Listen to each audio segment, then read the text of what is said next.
Hi, welcome to the George Mossey Show. I'm George Mossey. We're about to be talking happily ever after show.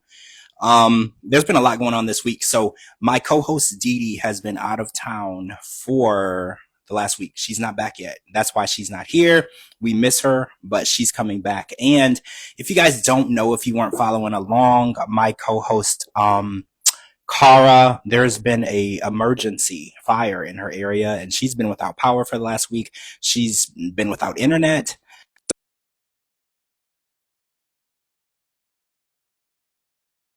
She hasn't been evacuated, so we're very happy for the both of them, for what's going on in that area. My co-host Gina is here. We're gonna get into. Hi, Hi. howdy. Hi. How are you? Good. How are you? I'm good. I'm good. It's been stormy and rainy here, but like I was talking about earlier, there's other people who are going through a lot more serious stuff than me. So I'm good. I can't complain. So I want to get into this. Hi. Oh, you're from Colorado, Happy Dog. Is it cold there? No, wait, it's summertime. No, it's not cold there.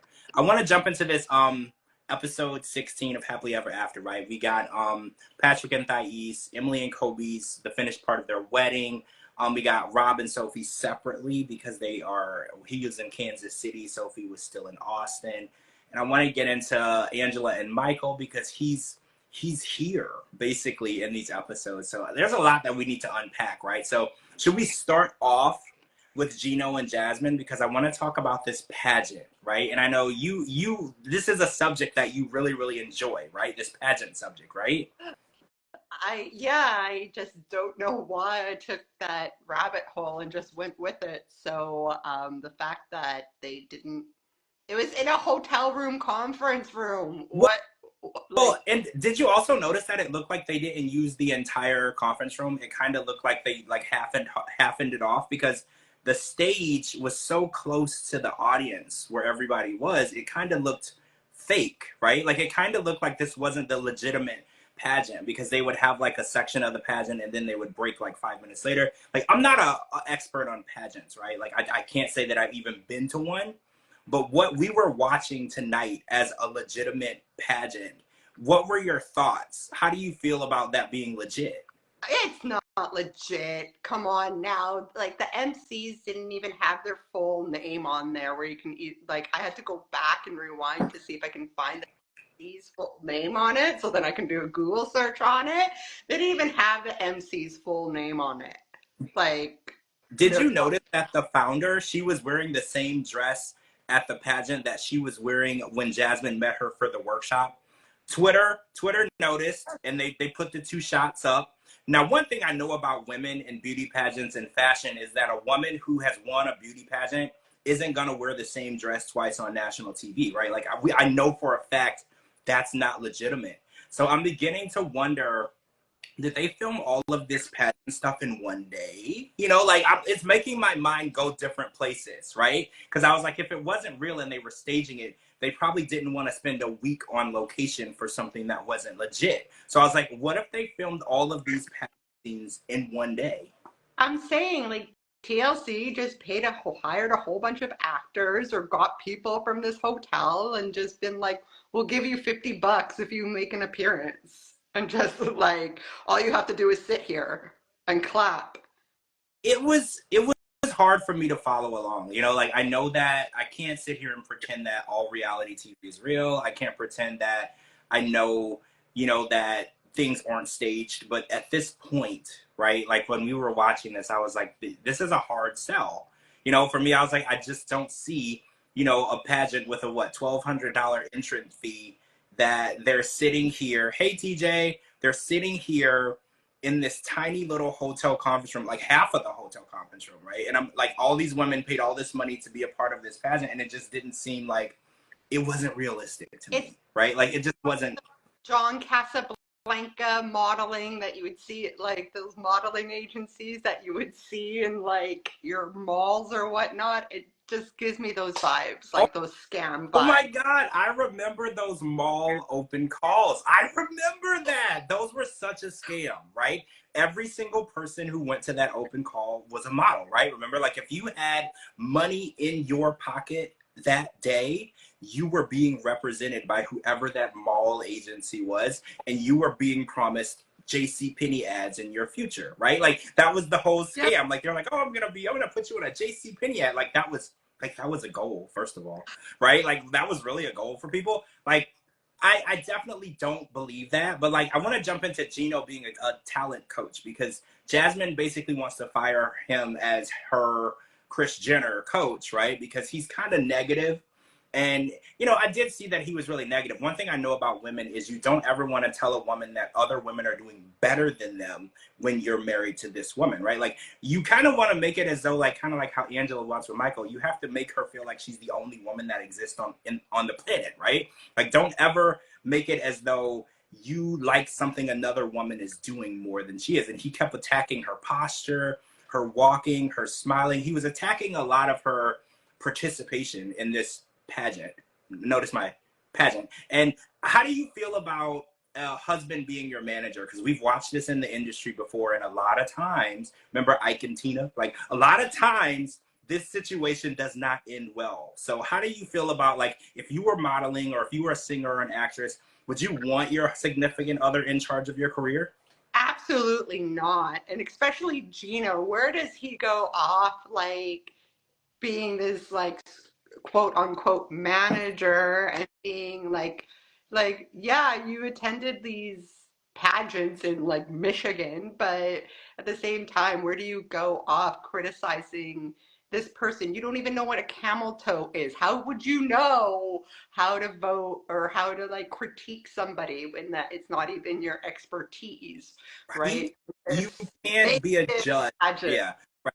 Yeah, you can't be a judge or a manager in something you don't know anything about. Like if somebody was to call me and say, "We want you to be a judge at a pageant," and I'll be like, "I don't know if I'm qualified to do that," right? Like because these are legitimate pageants. There's literal rules and regulations and things that they follow, and there's key points that the women are supposed to. I don't know anything about that, so I want to talk about a little bit more about the contestant list because remember we're talking about the contestant list for the 2023 Miss International pageant for Florida, and Jasmine's name wasn't on it. So I wanted to get some of your insight on why do you think Jasmine wasn't listed as a contestant? Is it possible that she could have been a part of it but then disqualified after? Or do you think it's possible that this just wasn't a real pageant? Like, what do you think is going on? I think A, it wasn't a real pageant. B, they took the money and ran because the original one that I had sent you, that link that I had sent you or whatnot, under the rules and regulations, it basically said you can't do anything that's rated R. Basically, I'm going to put it Right. Instagram like friendly.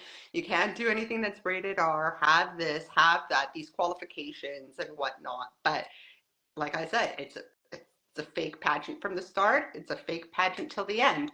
Just like, and that's the thing, right? So it's a fake disqualification or whatnot. Like, it's basically a fake scam. And yeah, that's how basically I feel about it because Well, she wasn't on the list. She wasn't on the list prior. do you List prior. do you think that So there was a legit pageant that took place, or do you, or and she wasn't in it, or do you think this is all just BS? this is all just BS. Yeah, Like TLC I mean, for it. Like you would think it would be like any pageant or anything like that, other than like toddlers and tiaras and whatnot. Like they're not in hotel room conferences. Any big event such as that would take actually place in a theater of some sort of nature, and you wouldn't have all the girls, because if you see it on like Miss America or whatnot, if you see in the background all these girls are waiting in this small little hunch little like area, there's a backstage area where you're changing and getting ready and taking off clothes, and just like you're not like looking at the other, like if you're still in your bikini or whatnot, right? So it's reminded me of like if a group of high school people put together a pageant, right? Like it had a very low, a yeah, talent like a very low quality value. No offense to high school kids, you know, they're just learning, they're not professionals. And you know, when they're like you, I was class president in high school and we had to put on like the prom and you know the different things or whatever. And not prom, we didn't have prom, but like we had to do like certain events. And let's just say I didn't plan good events because I was a child and I was stupid and I didn't know what I was doing. So like we would plan things and it wouldn't go well. And I felt like that's kind of like what happened. Why was there one room no backstage, like you said, no makeup artists, no, like it was just, it wasn't enough realistic aspects to show that this was real. And it's kind of sad because this is a multi-million-dollar network, right? TLC, Sharp, these entertainment companies, they have lots of money. So there's no reason why, if they're going to try to sell us BS, they could have sold us a more upgraded version of BS, right? Agreed. Right? Make Okay, so it like, come on, come on. We're not all dumb. Come on. she wants to disinvite him to the pageant and the practices, if that's even a real thing. Like, I don't know what we're watching anymore because I don't know if this is even a real thing. We don't even know if they're still together. There's like rumors going around they're not even still together. So there's a lot of stuff going on with that. But I want to talk about Rob and Sophie because Rob and Sophie have not been together for so long that they are now filming separate scenes. So Rob actually was on a trip to Kansas City, back home where he's from, by himself without his wife, quotation marks. And Sophie was back in Austin with her girlfriend Kay, and they were both going out, to clubs and partying. It's Rob's birthday, and I want to get into, hey Judy, I want to get into this BS storyline that the producers were trying to sell us, that these strippers were trying to come on to Rob. Like, it's very obvious that they went to the club and the producer slid her $100 bill and said, hey, act like you really want to jump this dude's bones, right? Like, I've really got the vibe I because was he's thinking like, the same thing. Like, why? He's not that great looking. Like, you want your 2 seconds of fame. You want your tips. That's how you make your money. And like, you take it and go. No, you cannot tell me. Like, you just want the 2 seconds of fame, and that was it, I mean, right? yeah, Rob, he's not ugly, right? Like, let's be real, he's not ugly, but the way that she was throwing herself at him, it was very obvious that there was a pre-conversation from somebody behind the camera, like, hey, this guy's married. You should make him do something that his wife wouldn't approve of because we need something to happen at this shoot, right? Like, Yeah. it was definitely a conversation, and she was definitely earning her, I don't know, 50, 100, 200, whatever they slid her, right? She was earning it because she's like, oh, I just want to take this guy home, and his eyes don't look real. And I'm like, coming on really strong. This is not Drake, okay? You're coming along really strong. Like, if this was Drake, I get it, but this ain't Drake. This is just Rob. No woman would come on that strong, right? Yeah, exactly. She acted like so thirsty about it, and no woman would be thirsty about it. They like the catch, right? They like the game. Well, I'm not saying all women, but majority of them like to play the game and like leave it in the hands of the guy. If you're gonna hit on me, if you're gonna Well, but it was just tips and whatever 2 seconds yeah. you can get from It TLC. So that, like reciprocated. You're right. Women like to be hit on, and then they reciprocate it, right? Like, if anything, he would need to have hit on her first, and then the game would have went into motion. But the fact that he's like sitting here trying to be good, and these women are like all over him, I was like, this is so unbelievably ridiculous to me at this point. Like, it's been a full year, right? And Sophie and him don't live together. At this point in my mind, they're divorced. Like, I know people, once you separate, you're not together anymore, right? Like, you're basically divorced. He's the only one hanging on to the thought that this is still his wife, right? Or am I the only one that thinks that? Like, I feel like she's fully moved on. She's fully in a relationship. She's living with somebody else. She doesn't call. she's with Kay. She wanted to be like I don't know what Sophie's problem was, because she was such a hypocrite. Like, oh, Rob's going out tonight, but then you're doing the same thing. It's his birthday. Like, I'm gonna go out. He's in Kansas where he grew up. Like, obviously you're gonna go out with your friends that you haven't seen in like years. And what's your excuse for going out? Like, don't be a hypocrite about it. And then Kay was like, oh, drinks on me. Yeah, drinks on you, because you know what's gonna happen at the end of the night. Like, Sophie looks like a lightweight. That's what's gonna happen.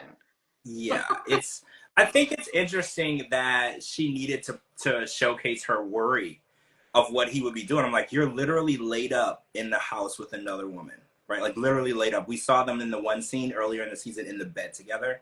Like, you're literally sleeping with another person, and you're like, hope he doesn't go and like talk to other girls. He has every right. He's basically single, Exactly. right? At this point, a whole year of her living with someone else and not dealing with him, he's single. He can go out and have an orgy if he really wants to, right? Like, who's stopping this guy, right? Like, he has nobody to answer to. The light bulb finally went on in his head when he was first arrived into the hotel room. Was like, oh yeah, she's okay. Like, well, finally, it took you a while to like catch up on that. Like, hello, like, And what was with this shirt in the car? It totally reminded me of like a 90s throwback, like all like taste the rainbow Skittles. See, I've always said this on Twitter. I feel like Rob always dresses. What? How did I put it? He's always the most underdressed person in the room, right? Like I feel like whatever he's wearing is so like Goodwill. I don't want to. I'm not trying to be mean, right? Like I just feel like he doesn't dress the part. Like he carries himself like he's sophisticated, but then his clothes give me like Kyle from Love in Paradise, like just little colored shirts with little basketball shorts. It's just very interesting. So his style of dress is really crazy to me. And I always say it's weird that women let their men dress that way because every time I see Justin Bieber and his wife, the first thing that comes to my mind when they're out in public and he's dressed like a homeless man, like, so your wife was totally cool with you leaving the house like that? Because like if I was married, I would expect my wife to say, hey, go back and get dressed. You look homeless and I'm not going anywhere with you like that. So I'm like, it's just crazy to me the way he dresses because he carries himself at a certain level, but his style of dress doesn't match the level that he carries himself at. Hello, have you seen people leaving the house, like going to Walmart or going grocery store shopping in their PJs? Like, I see it. he I could did, never. he did I dress could. appropriately when he went to the club, though. He dressed. Yeah, he dressed accordingly. He dressed decent. He's not up to my standard, right? Like when I go out, I'm getting dressed like I'm going to the Grammys. Like when I go out, because I don't know if I'm gonna meet the person that I want to meet that day, right? So I have to be dressed to impress. Every now and then people will catch me out, and I literally rolled out of bed and went out, and then that's when I'm like, I got sunglasses on, a hat, praying to God no one sees me, right? Like I'm just terrified of like that one person see me and it's over. I just can't. So when people go to the store dressed like they have been homeless for quite a while, I don't get it. Like I really don't. Like every single, and I'm not saying that you should wear your best clothes every day, but it's like life ain't promised. We might not be here next week. Like we don't know what's gonna. If you got something that you really love, it's your favorite shirt, wear that damn shirt, right? Like because you don't know what's gonna happen. Exactly. So Angela decided not to wear a bra in any of her confessionals I tonight. Did you? have that written down. I literally have that written down. I'm like, oh, Angela, girl, please put a bra on. I know you understand. I understand you're in your PJs or whatever the heck that tan fake skims thing was from AliExpress, but please put a bra on. No one wants to see But it that. was more than one outfit. She was also wearing the shirt too, not just the tank top. It was more than one outfit. So I'm assuming maybe over in Africa it's super hot, and like bras were not ideal.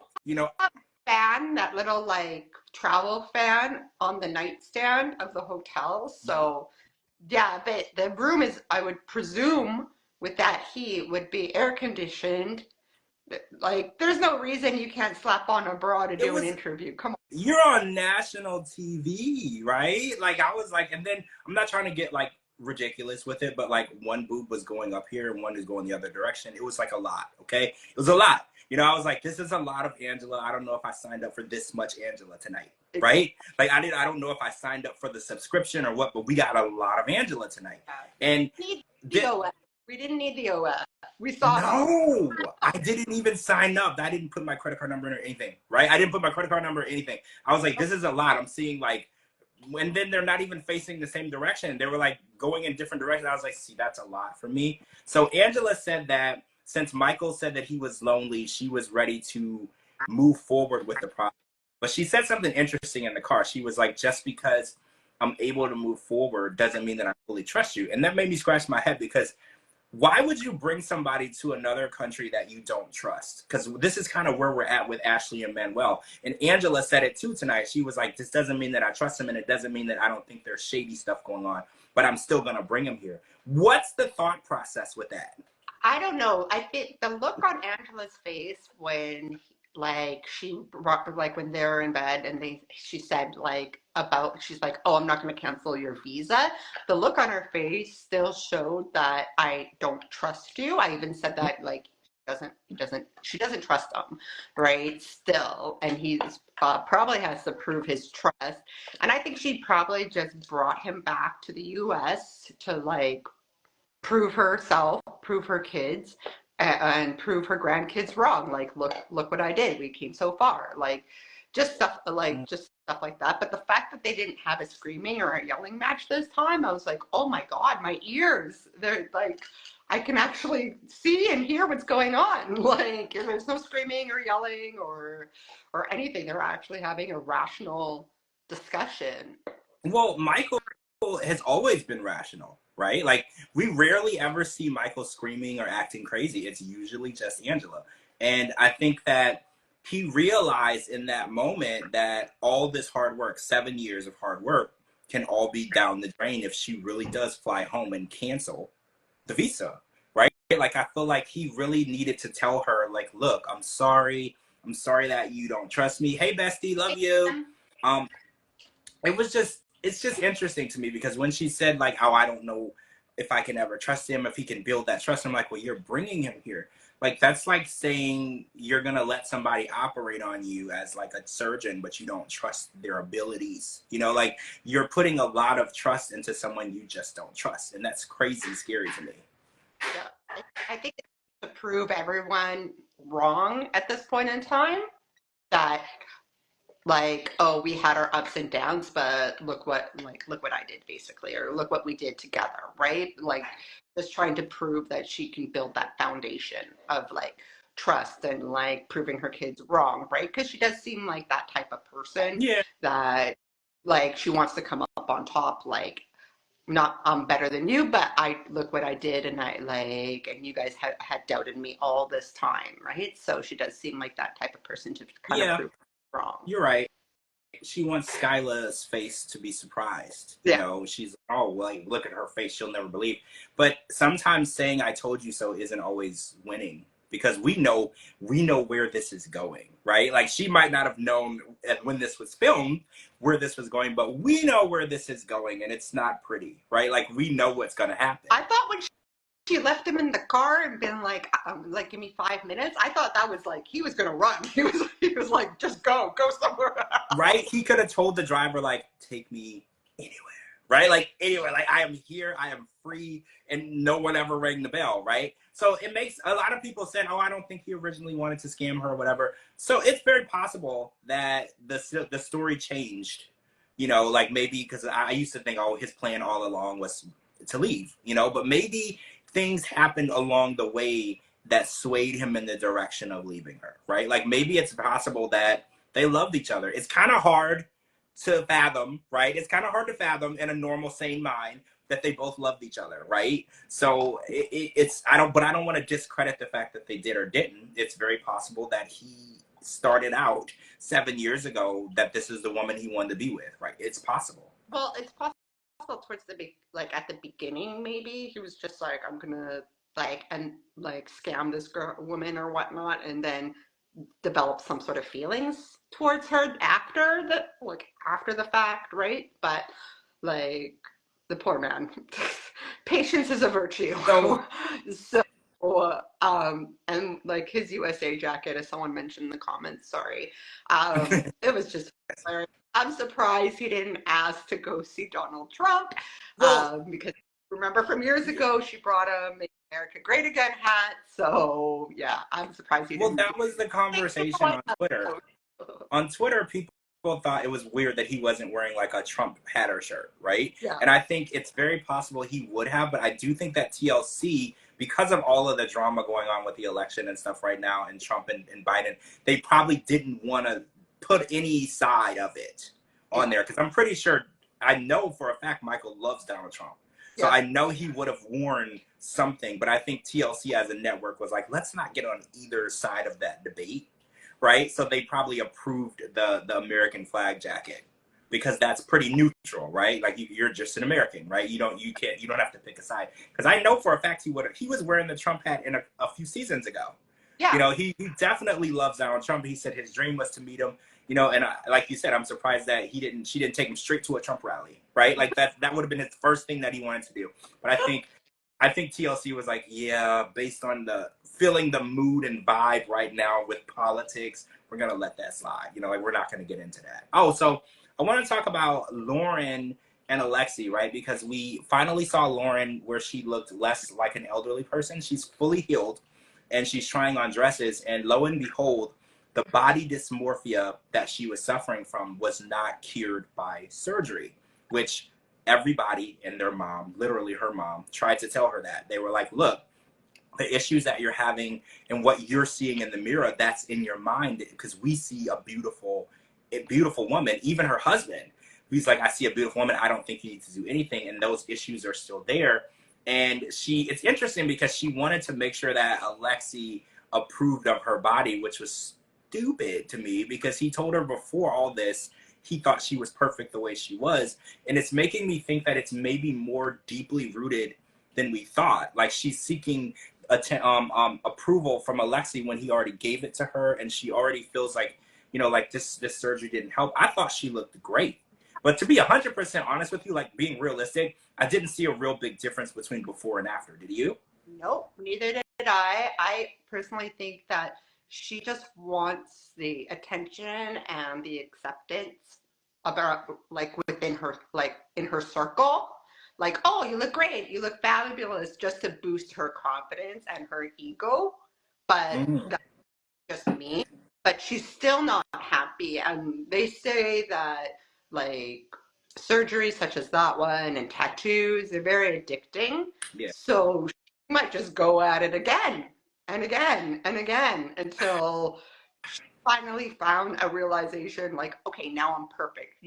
Like, we're all created differently, and we're all created in certain ways, and some people have an issue with that, that they're not perfect and they just have to work on themselves and their confidence. But I really do think she maybe needs to talk to somebody about it, not to be Yeah. judgy, but just to talk about her insecurities that she has, because she's married, she has a wonderful family, and like wonderful kids and whatnot, and there's nothing physically wrong with her. I think it's something more emotional.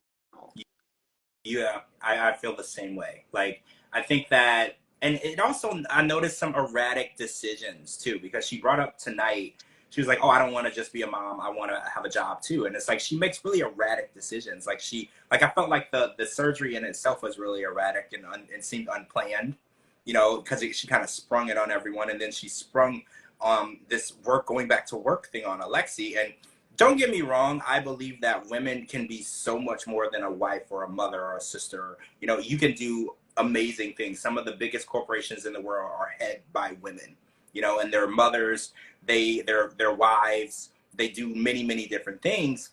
But it's just interesting that she keeps dropping bomb after bomb on Alexi. And it's like, you have three tiny babies, right? Like, she doesn't have like teenagers. She got three tiny babies, and Alexi's working. Who's going to be raising these babies? Like, I know that their parents are helping as much as possible, but I'm anti daycare. Like, I watch the news, right? Okay. So like, I know that there's such weird people out there. So like, I'm super anti daycare. So it's like, I know that she wants to revive her career, but maybe possibly when they start going to school, maybe wait a little while, because I'm not saying that schools are any safer, right? Like, for real, but at least in schools, they're fingerprinted and everything. You get a little bit better picture of what's going on, You print you? My gosh. Oh, Not oh here. yeah, yeah. My mom is a retired teacher and principal. Oh yeah, you got to get fingerprinted. You do like FBI checks. Like, they do I'm not saying that crazy people can't pass these checks. I'm not saying that this is going to give you any more security. I think having a child and being a parent, especially being a mother in these ages and times, is a scary place, because I feel like you can't trust anyone but yourself these days. And I think being a mom, I've seen, these horrible things on the news, and these heartbroken, sad mothers who trusted people that they should be able to trust, who did terrible things. So I just think that she makes erratic decisions. It's like, you want to go back to work. I totally respect that. There's nothing wrong with being a working mom, but those babies need, like Alexi said, those babies need you right now. Like, they need you right now.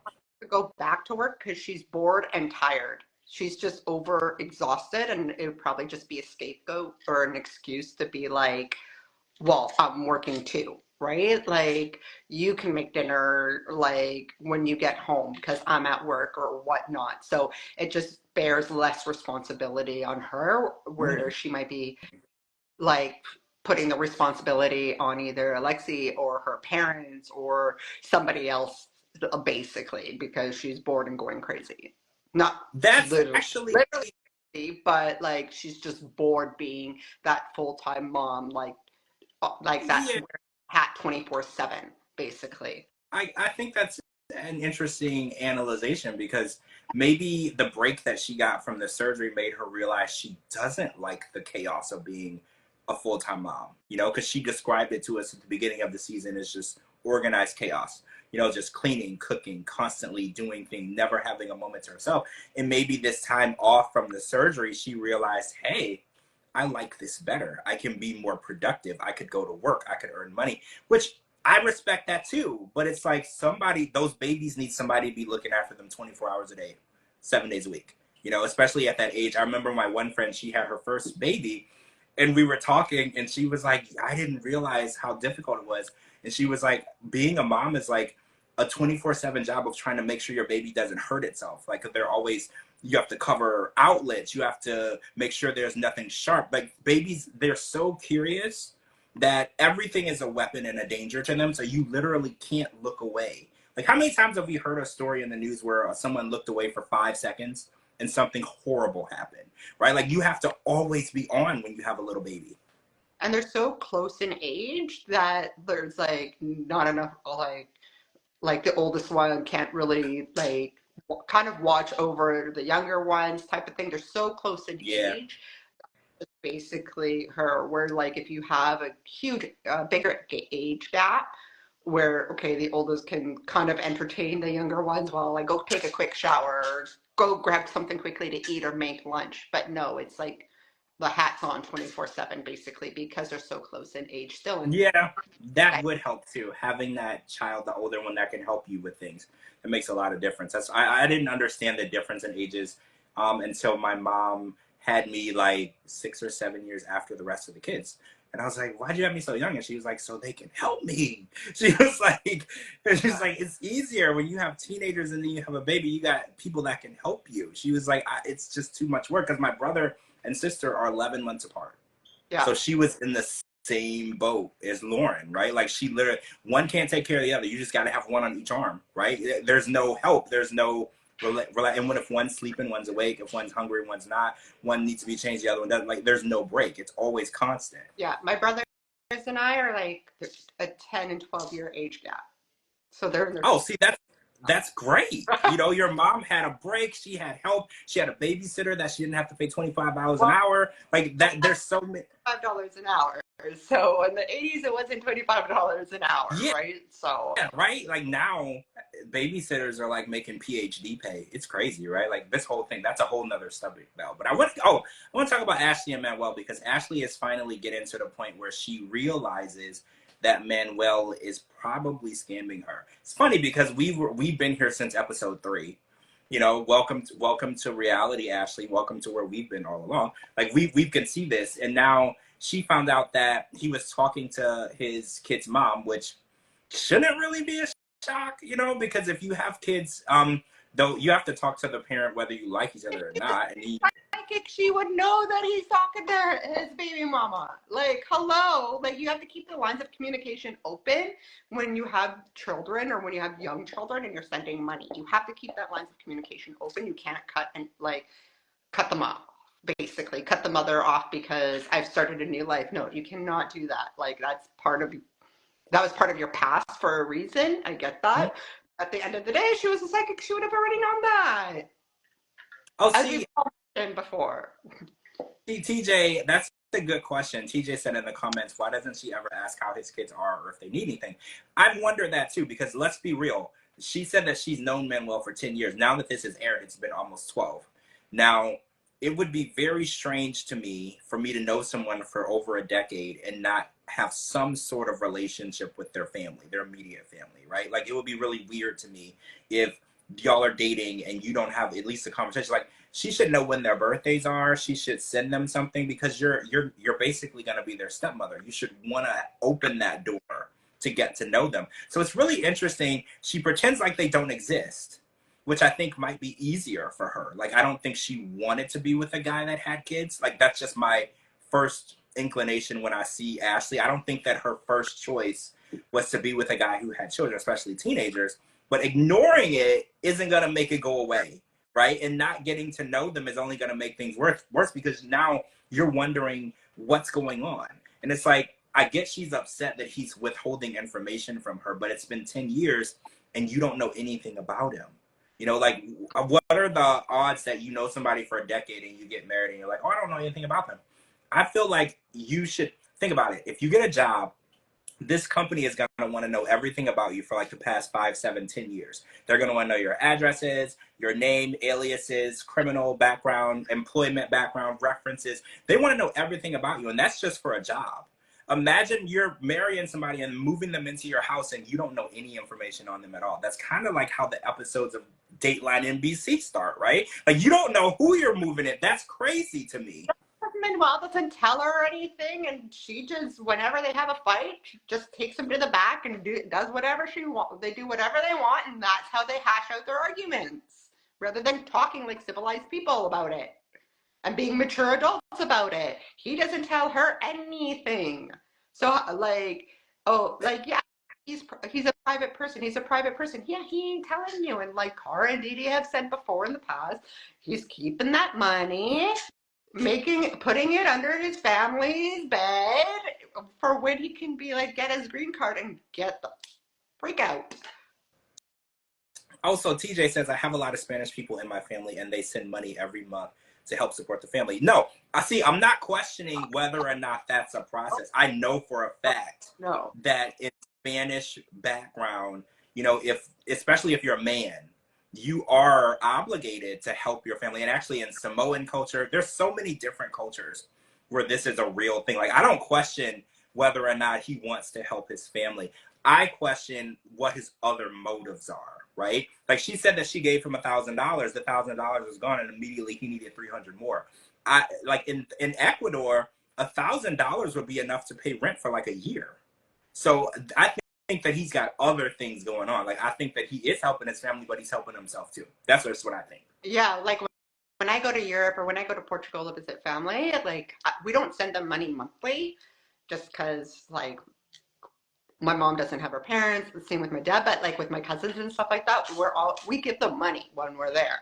We'll be like, here, and it's in euros, so we're like, here, right? Like have money, right? Like, you know, like, so it's not a monthly thing because we're not supporting them, right? Like monthly, unless it's needed for whatever emergency reasons. But like, we don't send money monthly because it would just be too expensive, and they would have it complicated to go to Money Mart or whatnot, or Western Union to pick up those funds, right? It's not anywhere nearby, so yeah, basically pretty like it's pretty much a standard. Like when I go back or when anyone goes back, and I'm not going back, my parents will always provide some money for my cousins, regardless. Well, see, I think that Manuel's family is a scapegoat for what he's trying to do. Like, I think that he is, like, don't get me wrong, I think he's sending something over there, right? I don't believe that he's not sending them anything because he has kids over there. I think that, say, for instance, if she gives him $500, he sends like $100 over there and then he keeps the rest. Like, I just feel like there's something else going on. Remember when he's piggy banking it? He puts the rest of it someplace, this somewhere, or put it into somewhere that has, like, no one's going to touch it, and they have a savings account, and that savings account is building interest so he can like take it and go, right? But where is this magic money coming from? That's what I like to know. Like honestly, like with that was a whole thing too, because we know that Ashley is self-employed as a witch. I guess she graduated from the Harry Potter School of Wizardry. She's a witch, and she has her own website, and that's where she makes all of her income, which I think is insane. Because I'm sorry, I'm not paying her for her advice. No offense, Ashley, you might be a great person, but I'm not paying you for you to tell me how to live my life when I'm watching you live yours wrong, okay? Like, I'm not gonna pay you to tell me what I should be doing when I'm watching you get scammed by a guy who's not even trying that hard. Like, Manuel isn't even trying that hard. He's just basically, he doesn't even tolerate her anymore. You know, even when she questions him, he just laughs at her. Hi, PRV. He literally just laughs at her, and he's like, I don't care, you know, how you feel, and he just calls her loco, right? He's just like, you're loco, you're insane, you're unstable, and he brushes it off as though she's the problem, and she just lets it continue. And I tell people all along, the longer you let something go on, the harder it is for you to get out of it. And I feel like Ashley has let this behavior of Manuel and her giving him money and not knowing what's going on with the money, not knowing what he's up to. She's let it go on for so long. Now I feel like he doesn't need to tell her now. And it will be impossible for her to find out. Like, I think Jonathan or other people are going to have to tell her because he's gotten away with it for so long. He's just never going to tell her what he's doing. I just want to address one of the comments. I didn't mean at all to compare Central and South America to Europe. Obviously, the standards of living is very different. I know that. For someone who's traveled to Mexico, I just think it's more like a Latin culture type of thing like that. It's very Mm-hmm. cultural where we send money back home, right? It's very, Oh, it's not like we don't send money. I just wanted to address that. So it's a cultural thing to send money back home. So that's all oh I'm saying. yeah. Obviously, standards are very different compared from, it's like the sun and the moon, apples to oranges. It's very different. Oh yeah. So, oh yeah, I want to talk about Patrick and Thais. So they went back to the place where they had their first date, and we saw Patrick crying on this episode, which is really weird because he's such a big guy, right? Like Patrick is like this massive bodybuilder, and it's interesting to watch him get emotional because he's not an emotional person. But we got a little insight on this apartment, right? Because nobody understood why he wouldn't give up this stupid apartment, right? And he's like, "Oh, it's just a couple thousand a year or whatever. I don't care." And even John said, you're wasting money. Thais is like, get rid of it. And he was like, look, that apartment was the beginning of my relationship with my father. And he told us a little bit more on that tonight, where his father was a truck driver. And when he left the last time, when he was in the US, he didn't see him for 5 years straight. No communication, no nothing. And then when he got this apartment for him and Thais, when they were dating, that was kind of where him and his dad started working on the apartment, spending time together, building their relationship. And we got a little insight on that. And I kind of felt bad for Patrick, right? Because I feel like we look at Patrick like this big, huge bodybuilder guy who's doing okay.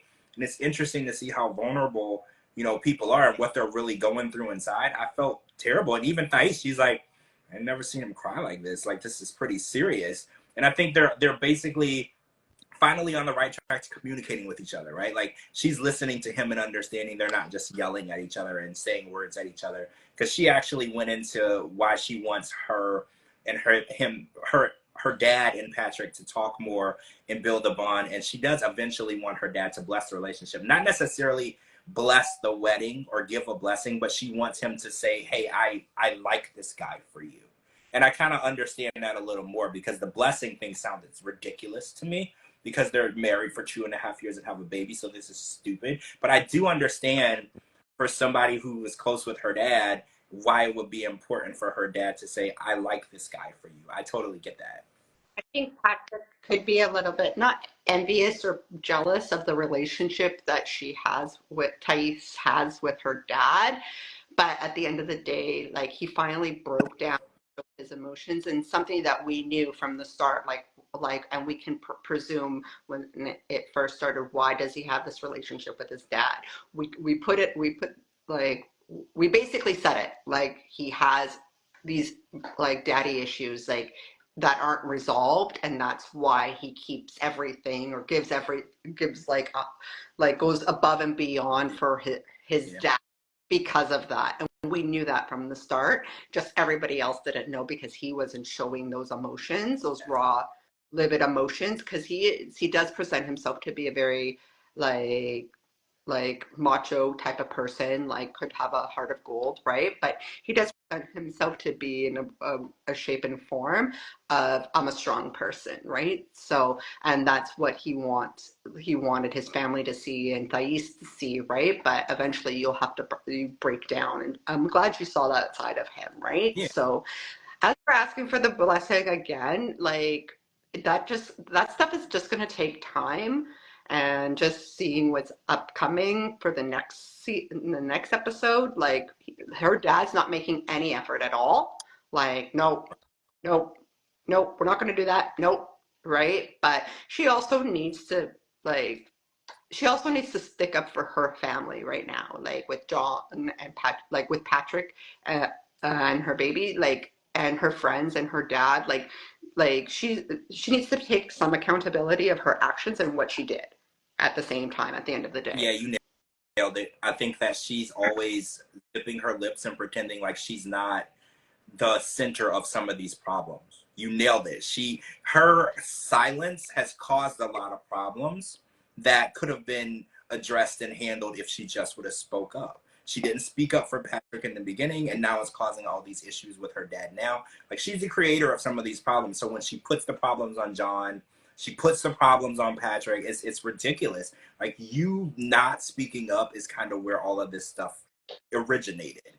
So you're right. You nailed it. She needs to take a little bit more responsibility for how they got here. You know, like, you know how you get in the car and y'all end up somewhere?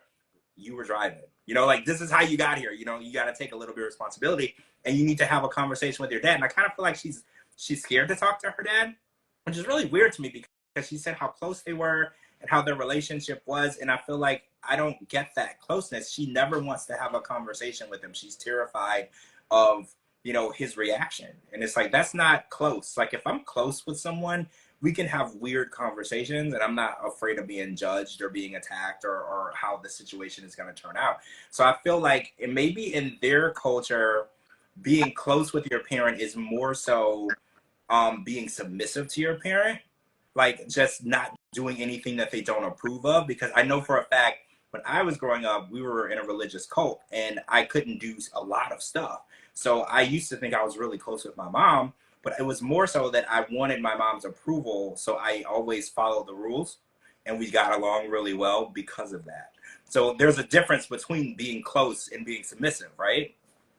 Yeah, like I think it's with Brazilian, Portuguese, and Latin culture, we're always trying to like do what like do our best, like you said, like and very submissive, very respectful, very like yeah, there's no talking back. There's none of this do like just going above and beyond like all means to make our parents or our guardians happy and content.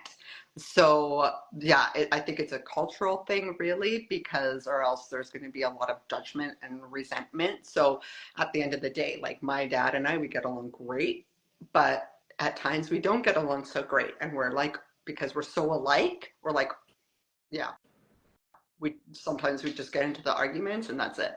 So there's no turning back from what we say. And like, I think at the end of the day, she's afraid that she might, whatever she has to say or whatever he has to tell her will come out negative, like very negative and will hurt each other's feelings. And that's what we don't like. That's basically culturally what we don't want either. Is we don't Exactly. feelings. Exactly. Because I would withhold information from my mom because I know it will make her upset. Not because I don't want her to know, hey, Jamie, love you too. Not that I don't want her to know, but I know that culturally how, you know, she's still a part of the cult that I was raised in. So I know some things I don't want to tell my mom because I don't want her to be disappointed in me. Exactly. Even though I'm a grown adult man who can make his own decisions, right? Like, I just don't, we have that weird cultural thing where we want our parents to approve of us, even no matter how old we are. We just don't want them to be upset or disappointed. So it's like, I totally understand that. And it's probably even harder with, you know, Brazilian culture, you know, growing up where there's a lot more respect for your elders. Somebody, I think TJ said that earlier in the comments. You respect your parents, you respect people older than you, you respect the older family members. We have that in the US, but not, you know, there's people who talk pretty wild to their mom, dad, and cousins, you know, so we don't have it to that point, you know, to that extent. And I wish that we did. Wait, Jamie, is it your birthday? Happy birthday, Jamie. I didn't know that we were such close. I didn't know we were so close. Mine was on Friday. And Gina, when is your birthday? It was yesterday. Oh my God, we almost have the same birthday. Happy birthday to you, Gina. Happy birthday to Jamie as well. All my friends have close birthdays. We're gonna have to all get together one year, right? We're gonna have to all get together and do something. Yeah, but Dee Dee won't be on a plane. Well, Dee Dee's pretty close to me. She can drive to where I am. So it's very possible we could still all get together. Oh, I'm, before we go, I'm in Canada. I'm on the West Coast. oh, you're in So Canada. Oh, wow. West. You fly though, right? You fly. Oh, to get to Florida, I would have to fly. I didn't Yeah, like yeah, you fly. We'll have to plan something. I want to do something big anyway soon. So, but from before we go, I want to talk about Emily and Kobe's wedding. That's the last thing we're going to talk about. Then we're going to end this. But yeah, Dee Dee did promise to get on a plane. Oh, she promised for you to get on a plane one day, and you did for her to get on a boat? Oh, so we're going to just blackmail her from that promise, and we're going to get her on a plane. See, I didn't know that, TJ. So, yeah, we're going to get Dee Dee out here so we can all celebrate. Have a big June party, June birthday party. Oh, you have to try a Brazilian steakhouse. Yeah. Oh, my God. Oh God. Jay He kind of. Queasy. I saw that tonight. I've never been to a restaurant where they just walk around with the meat and let you cut pieces of meat off of it. That looks amazing. Do they serve sides, or is this just like a meat thing? Because I didn't see anything else. They serve sides like salad and desserts and stuff like that. So at least here they have two restaurants similar to that, where it's like kind of self-serve, like for the salad and some dessert and stuff like that. But for the meat, they come to your table and tell you what the meat is and whether you want it or not. But in the States, it's different. I'll let Jay Queasy answer that. So yeah. Yeah, I'm like obsessed. I love that. Like I love different types of meats. So I didn't know that. You know, I go to steakhouses and they have something where you can go and you can like request different cuts of meats at steakhouses or whatever. You like go up to like this meat bar. I don't know what you call it, and you can like ask for different cuts. I didn't realize that you could just sit down and people bring meat to you. Like I feel like a king, right? Like that's amazing. Too, I'm not sure if in the States they have some exotic meat too that you wouldn't normally get at a steakhouse either. So yeah. Oh, see, I'm not all that adventurous, like eating. Like, I'm not all like adventurous like that. Like, I've never had oysters. I've never had lamb. Like, I'm not like really adventurous. But like, if you don't tell me what it is, I'll probably try it. Right? Like, I tell people all the time, don't tell me what it is. Just let me eat it, and then we'll talk about it later. Because if you tell me what it is, I probably won't put it in my mouth. Oh, so I want to talk about Emily and Kobe real quick. So Valerie showed up and he did give his blessing after a really long drawn out speech, right? But he did give his blessing for the wedding, which I thought was nice, because just because you're close with someone or they're your friend, you don't have to agree or support what they're doing, but you can still love them, and I learned this actually from friends and family of friends who had like kids or family members who were addicted to things like drugs or whatever. And I was like, I noticed the level of love that they still had for that person. Even though they didn't support what they were doing, they didn't want them doing it, they would have done everything to try to stop it. They never stopped loving them.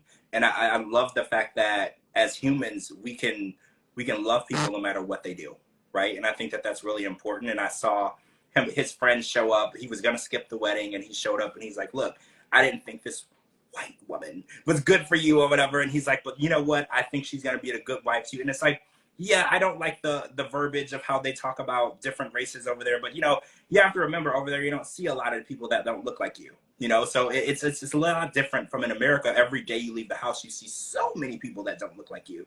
So it's not the same, but I just thought that it was really nice to see different cultures and, Americans from Kansas heading over to Africa and embracing the culture. And then the wedding ceremony was beautiful. I put on Twitter, I was like, this was the most wholesome and classy thing we got all season. Everything else has been pretty classless, right? This was the most classy thing we got all season.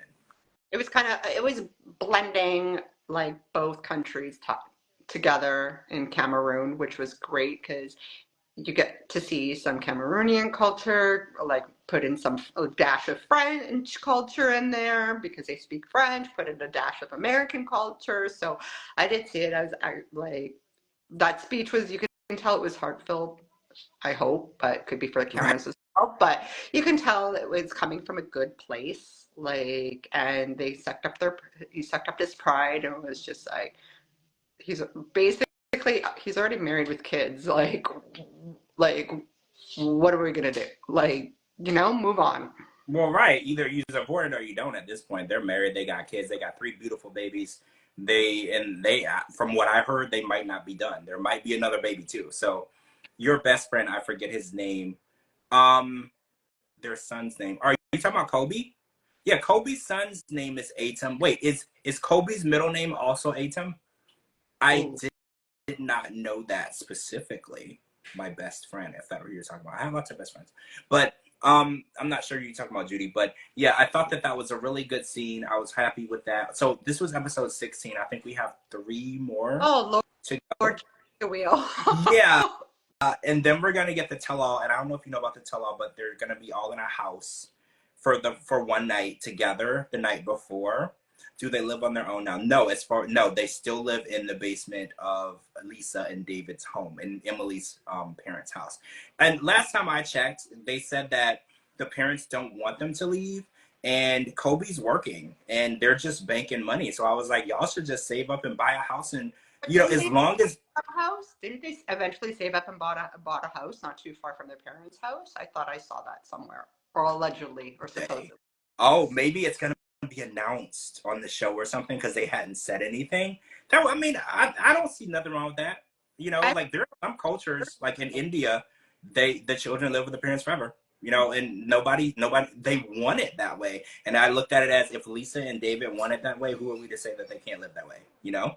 Oh, Judy says that they did move out. Okay, so maybe that's gonna happen on the show because they haven't shown pictures or anything of the new house, which is interesting. So maybe they have to wait it out.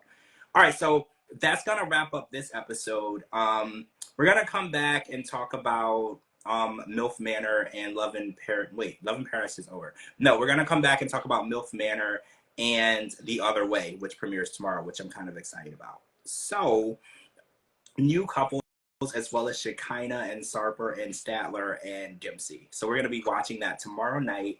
On Monday night, it's normal night, and we're gonna get into that. So I'm excited because I mean, Happily Ever After can get really redundant with the same people. We've been watching these people for so long, so it's nice to get some new crazy stories out there, you know? blood. I like having new people, new faces, not watching anything on repeat. But I guess we'll have to fast forward, or like you say all the time, I'll just go get a drink while like other cast members, Yeah, like MC drink or whatever are on there. refill. Go get a drink. Yeah, drink refill time. All right, guys. So thanks for joining us. Thank you so much to Gina for joining me tonight. Like I said, Dee Dee is out of town until Tuesday, so she will be back. Cara is waiting on the power and electricity back in her area. There's a horrible fire in her area. She is fine. Blessings to her. I'm so happy that she is good. Thank you, everybody, for joining us tonight. Everybody have Thanks, a wonderful night. Hmm? I just said thanks, everyone. Have a great. Tomorrow's Canada Day, so like our 4th of July. So Oh, everyone have a great day if you're happy from Canada. Canada Happy Day. 4th of July. Happy Canada Day. Okay, make sure you're following Gina. I'm going to tag her in this video. Follow me on all social media platforms at George Mossey, GeorgeMossey.com. Anywhere you get your podcast, type in the George Mossey Show on all streaming platforms. Thank you guys for joining us. Everybody have a wonderful night. Bye. Bye. Night. Bye.